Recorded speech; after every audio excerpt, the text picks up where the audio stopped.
Okay, here we are doing a walkthrough of the roof and some of the damages that we have seen. We sent in a report to further support this in the photos. We're going to look at some things that the adjuster didn't mark. One thing we'll note is prior to inspection, the adjuster did state that he was not going to mark any hail on the property, that there were no recent hailstorms here. It has been widely reported and documented throughout these neighborhoods that there's a significant storm that happened.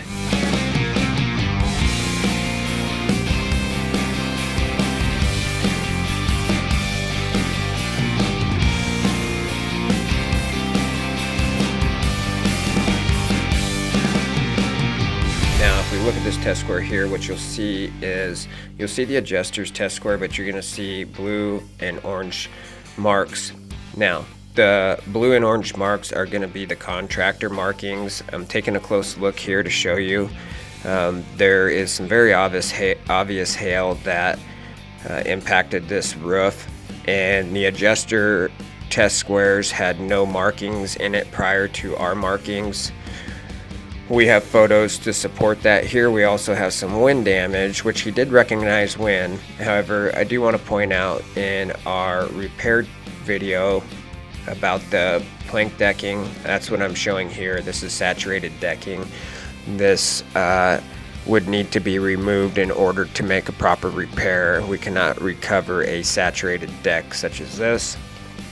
So just kind of overview of the roof. You can see there's a lot of looks like hail damage to the roof. Top of metal awning is obviously been hit by what appears to be close to 1 inch hail.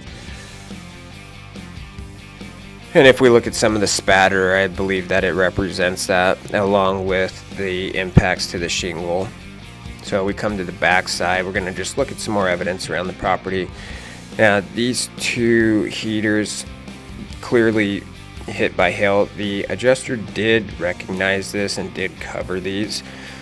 So for him to recognize that there's hail damage to these, but to say that there was none to the shingles is a bit of an issue.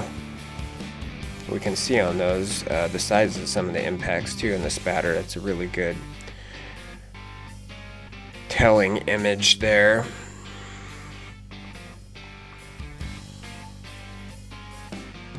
Now we're going to come to the back side again. Here we got the adjuster's test square, and prior to the blue and orange marks, those were our marks from our re-inspection. The white test squares had 0 marks for hail damage, and we believe that there is widespread hail damage on this roof.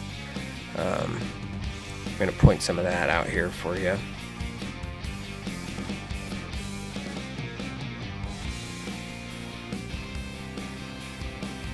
So here we can see some more impacts consistent with hail right there. Even though that's a corner, and we don't normally like to show corners, that is a really good impact that shows the relative size of the hail, along with here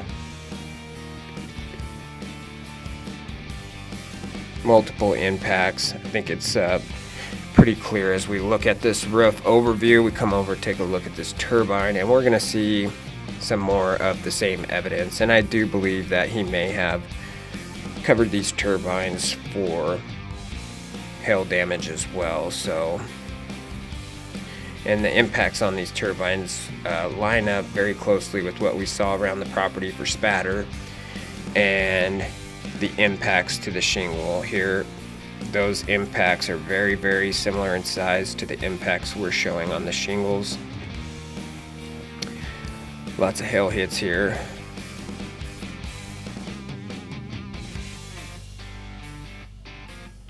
Going to take a look at the dish. Another very good representation of the size of hail on site. We have some additional photos of those two roofs back there and the siding and spatter evidence. I mean, from here you can tell that that roof looks like it has been beat up a little bit. So we'll grab some more photos over there. If you guys have any questions, be sure to let us know. So